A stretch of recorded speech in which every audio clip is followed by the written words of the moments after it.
నమస్తే, నేను Chandana. Welcome to Great Andhra big story.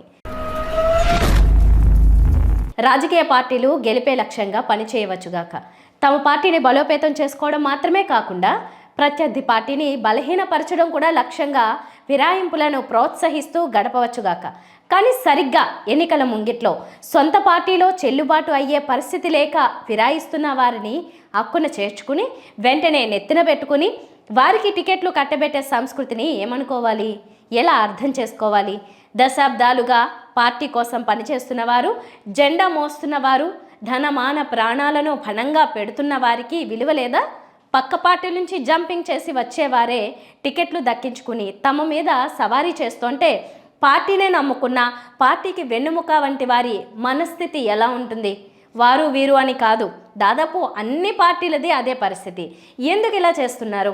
ఆయా పార్టీల తీరుతెన్నులపైనే దారి తప్పుతున్న ఆలోచన సరళి గురించే ఈ వారం గ్రేట్ ఆంధ్ర బిగ్ స్టోరీ. వ్యూహమా, గతిలేనితనమా?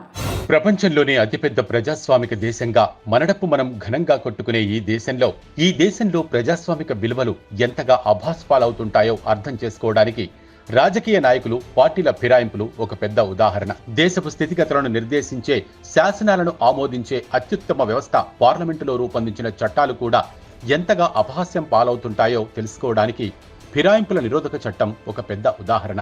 బహుశా ఫిరాయింపుల నిరోధక చట్టం పార్లమెంటు ఆమోదం పొందినప్పుడు ఈ దేశపు ప్రజాస్వామ్యంలో అసలైన నైతిక విలువలు ప్రతిష్ఠితమవుతాయని కనీసం కొందరైనా కలలు కని ఉంటారు. కానీ వారి కలలన్నీ చాలా తక్కువ కాలంలోనే చెల్లాచెదురైపోయి ఉంటాయి. ఇప్పటి పరిస్థితుల్లో ఏ దేశంలో లేదా కేంద్రంలో ఏ ప్రభుత్వం ఏర్పడినా సరే ఎంత యథేచ్ఛగా ఫిరాయింపుల నిరోధక చట్టాన్ని ఉల్లంఘిస్తుంటారో మనం చూస్తూనే ఉన్నాం. అందరూ శాసనకర్తలే, దేశాన్ని ఉద్ధరించడం గురించి, విలువల గురించి మాట్లాడేవాళ్లే. ఏ ఒక్కరికి చట్టం మీద గౌరవం మాత్రం ఉండదు. జగన్మోహన్ రెడ్డి లాంటి వాళ్లు కూడా టెక్నికల్ గా పదవికి రాజీనామా చేయకుంటే మా పార్టీలో చేర్చుకోం అన్నారు తప్ప వచ్చిన వారిని కండువా కప్పకుండా చేరదీసిన వైనం మనం గమనించాం. అలాగని రాజకీయాల్లో నాయకులు పార్టీ మారటం తప్పేమీ కాదు. పార్టీలే తమ తమ భావజాలాలను మార్చేసుకుంటాయి. సందర్భానుసారంగా, అవసరానుసారంగా ఈ మార్పు చేర్పులు జరుగుతూ ఉంటాయి. పార్టీలు తాము పుట్టిన సిద్ధాంత బలిమికి కట్టుబడి ఉండేట్లయితే అవి కొత్త రూపు సంతరించుకోకుండా, ఆ సిద్ధాంతాలకు విరుద్ధమైన వారితో కలవకుండా, అలాంటి వారిని కలుపుకోకుండా ఒక పద్ధతిని పాటిస్తాయి. కానీ పార్టీలు అధికార దాహపు పునాదుల మీద తప్ప సిద్ధాంత బలం మీద పుట్టే రోజులు ఎప్పుడో పోయాయి. యథారాజా తథా ప్రజ అన్న నానుడి రాజకీయాల్లో యథా పార్టీ తథా నేత అన్నట్టుగా తయారైపోయింది. పార్టీలు ఎలాగైతే ఒక నిర్దిష్టత లేకుండా తమ రూపగుణ విశేషాలను మార్చుకుంటూ ముందుకు సాగుతున్నాయో, నాయకులు కూడా అదే విధంగా అధికారం మీది వ్యామోహంతో విచ్చలవిడిగా పార్టీలు మారిపోతున్నారు. ఎవరు అధికారంలోకి వస్తే వారి పంచం చేరి ఆ 5 ఏళ్ల పాటు స్వలాభాన్ని చూసుకోవడం ఒక్కటే పరమార్థం. 5 ఏళ్ల తర్వాత మళ్ళీ పాత పార్టీ గెలిస్తే మళ్ళీ నిస్సిగ్గుగా ఫిరాయించవచ్చు. కాదని, రావద్దని అనగల నిజాయితీ సదరు పార్టీకి కూడా ఉండదు. కాబట్టి ఇలాంటి ఫిరాయింపుల్లో నాయకులను ప్రలోభపెట్టి చేర్చుకునే పార్టీలను ప్రలోభపెట్టి చేరిపోయే నాయకులు 2 రకాలు జరుగుతుంటాయి. ఎన్నికల తర్వాత, ప్రభుత్వాలు ఏర్పడిన తర్వాత గెలిపించిన పార్టీని వదిలి వెళ్లే పోకడల్ని మాత్రమే మనం ఫిరాయింపు అంటున్నాం. మరి ఎన్నికలకు ముందు జరిగేవి కేవలం చేరికలే అనుకోవాలేమో? ఈ చేరికలలో ఎంత నిజాయితీ ఉంది, ఎంత అవ్యవస్థ ఉంది? అదే ఇప్పుడు చర్చ. సరిగ్గా ఎన్నికల వేళ వచ్చే వరకు ఒక పార్టీలో కొనసాగుతూ ఉండడం, వాతావరణంలో ఎన్నికల వేడి మొదలయ్యాక పార్టీ మారడం ఇప్పుడు ఒక ఆధునిక ఫ్యాషన్ అయిపోయింది. వారి అంచనాలను బట్టి, వారు కోరుకునే నియోజకవర్గాల్లో ఉండే స్థానిక సమీకరణలను బట్టి ఏ పార్టీ కాస్త బలంగా విజయావకాశాలతో కనిపిస్తే అటువైపు చేరిపోవడం చాలా రొటీన్ విషయంగా మారింది. అత్యంత దారుణమైన విషయం ఏంటంటే, అప్పుడే పిల్లి మొగ్గ వేసి, గెంతు వేసి తమ జట్టులోకి వచ్చిన నాయకుడికి పార్టీలు టికెట్ కట్టబెట్టేస్తున్నాయి. కొన్ని ఉదాహరణలు చూద్దాం. ఏపీలో అధికారంలో ఉన్న వైఎస్ఆర్ కాంగ్రెస్ పార్టీతోనే మొదలెడదాం. కేసినేని నానితో ఆ పార్టీకి ఉన్న భావసారూప్యత ఏంటి? కేవలం చంద్రబాబుతో విభేదించడం, చంద్రబాబును దూషించడం. పోనీ ఆ సారూప్యత వారి మధ్య ఏర్పడి ఎన్నాళ్లయింది? కొన్ని నెలల కిందటే కదా. చంద్రబాబు ఆయన్ను పక్కన పెట్టిన తర్వాత, ఆ పార్టీలో తనకు ఠికానా లేదని ఆయనకు అర్థమైన తర్వాత ఆయన జగన్ వైపు చూశారు. జగన్ వెంటనే ఆయన్ను తమ పార్టీలో చేర్చుకున్నారు. దాదాపుగా ఆయనకే విజయవాడ ఎంపీ టికెట్ ఇవ్వబోతున్నారు. చంద్రబాబు నాయుడు విషయానికి వస్తే ఒకరా ఇద్దరా? తెలుగుదేశం పార్టీ ఏపీలో 17 ఎంపీ సీట్లకు పోటీ చేయబోతుండగా దాదాపు సగం మంది వరకు ఇప్పటికిప్పుడు ఇతర పార్టీల నుంచి వచ్చిన వారే ఉండబోతున్నారు. నరసరావుపేట లావు కృష్ణదేవరాయలు, కర్నూలు సంజీవ్ కుమార్, ఒంగోలు మాగుంట శ్రీనివాసులు రెడ్డి లేదా కొడుకు రాఘవరెడ్డి, నెల్లూరు వేమిరెడ్డి ప్రభాకర్ రెడ్డి, ఎమ్మెల్యేల్లో కూడా పార్థసారథి, వసంత కృష్ణప్రసాద్, వేమిరెడ్డి ప్రశాంతిరెడ్డి, ఆనం రామనారాయణ రెడ్డి, కోటంరెడ్డి శ్రీధర్ రెడ్డి వంటి అనేకులున్నారు. మచ్చుక్కు జనసేన సంగతి కూడా చూద్దాం. ఆయన పరిస్థితి ఇంకా ఘోరం. 10 ఏళ్ల నుంచి పార్టీని నడుపుతున్నా కూడా ఇప్పుడు ఎన్నికల సీజన్ రాగానే ఏ పార్టీ నుంచి ఎవరు వచ్చి తన జట్టులో చేరుతారా, వారికి టికెట్ ఇచ్చేద్దామా అని కాసు కూర్చున్నట్టుగా పవన్ వ్యవహారం ఉంది. జగన్ ఎమ్మెల్యేలను బదిలీ చేస్తున్నారని ఎద్దేవా చేసిన ఈ నేత చిత్తూరు వైసీపీ ఎమ్మెల్యే ఆరణి శ్రీనివాసులను చేర్చుకుని తిరుపతికి బదిలీ చేసి తన సొంత పార్టీలో ముసలం పెట్టుకున్నారు. వల్లభనేని బాలశౌరి, కొనతల రామకృష్ణ, వంశీకృష్ణ యాదవ్ లాంటి వాళ్లు ఎందరో.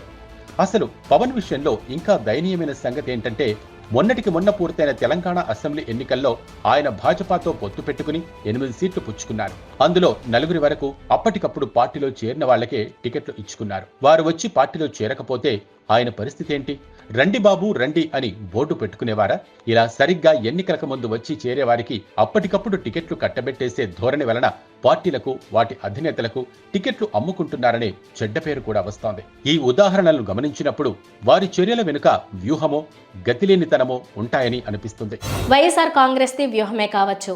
చంద్రబాబు సొంత సామాజిక వర్గానికి చెందిన నేత అక్కడ ధిక్కరించి తమ పంచకు చేరడంలో కొన్ని సంకేతాలు జనంలోకి వెళ్లడం అవసరమని భావించి ఉండవచ్చు. అలాగే తెలుగుదేశం చేరికల్లో కూడా పాక్షికంగా వ్యూహము, పాక్షికంగా గతిలేనితనము ఉన్నాయని అనుకోవాలి. జనసేన విషయానికి వస్తే సంపూర్ణంగా గతిలేనితనము, దానికి అదనంగా టికెట్ల విక్రయ బేరము ఉన్నాయని అనిపిస్తుంది. 10 ఏళ్లుగా పార్టీని నడుపుతున్న వ్యక్తి కేవలం 21 నియోజకవర్గాల్లో నిల్చోబెట్టడానికి సొంత అభ్యర్థులు లేని దుస్థితిలో ఉన్నారంటే ఆయన నాయకత్వ పటిమ ఏ పాటితో ప్రజలు అర్థం చేసుకోగలరు. తెలంగాణ లేదా జాతీయ వ్యవహారాల్లో కూడా పరిస్థితి భిన్నంగా ఎంతమాత్రమూ లేదు. భారాస నుంచి, భాజపా నుంచి ఇప్పటికిప్పుడు వచ్చి చేరుతున్న జితేందర్ రెడ్డి లాంటి వాళ్లకు టికెట్లు ఇవ్వడానికి కాంగ్రెస్ ఎగబడుతోంది. భాజపా పరిస్థితి ఇంకా దయనీయం. రేపు అభ్యర్థులు మొత్తం లెక్క తేలితే తాజా వలస నేతలే ఎక్కువ సంఖ్యలో అభ్యర్థులుగా ఉన్నా ఆశ్చర్యం లేదు. జహీరాబాద్ పాటిల్ నుంచి శానంపూడి సైదిరెడ్డి వరకు వలస నేతల మీద ఆశలు పెంచుకునేవారు ఎన్నికలకు సిద్ధమవుతున్నట్టుగా ఉంది. దేశవ్యాప్తంగా కూడా భాజపా వలస నేతల మీద పుష్కలంగా ఆధారపడుతోంది. ఇలా కొత్తగా వచ్చి చేరే వారికి అప్పటికప్పుడు టికెట్లు ఇచ్చేసి అప్పటిదాకా దశాబ్దాలుగా పార్టీ జెండాలు మోస్తూ ఏదో ఒక నాటికి తమకు పదవులు దక్కుతాయని ఆశపడుతూ ఉండే కార్యకర్తల, నాయకుల నెత్తిన బలవంతంగా రుద్దే పోకడల్ని ఎలా అర్థం చేసుకోవాలి? ఇది చాలా దుర్మార్గమైన పోకడ. పార్టీ అవసరాల కోసం ముందే చెప్పుకున్నట్టుగా వ్యూహాత్మకంగా ప్రత్యర్థి మీద పైచేయి సాధించడం కోసం 1-2 కొత్త చేరికలు అవసరం అవుతూ ఉండవచ్చుగాక, కానీ వలస వచ్చే వారి కోసమే నిరీక్షిస్తున్నట్టుగా వచ్చిన వెంటనే వాళ్ళ నెత్తిన కిరీటాలు పెట్టడం, టికెట్లు కట్టబెట్టడం పార్టీ కార్యకర్తల కడుపు మండిస్తుంది. ఇలాంటి పోకడల వలన కార్యకర్తల్లో పార్టీ పట్ల ఉండే అనుబంధం ఛిద్రమైపోతోంది. పార్టీ తమ గతిలేనితనం కొద్దీ కొత్త నాయకుల్ని తెచ్చి తమ మీద రుద్దితే వారు ఏం చేయగలరు?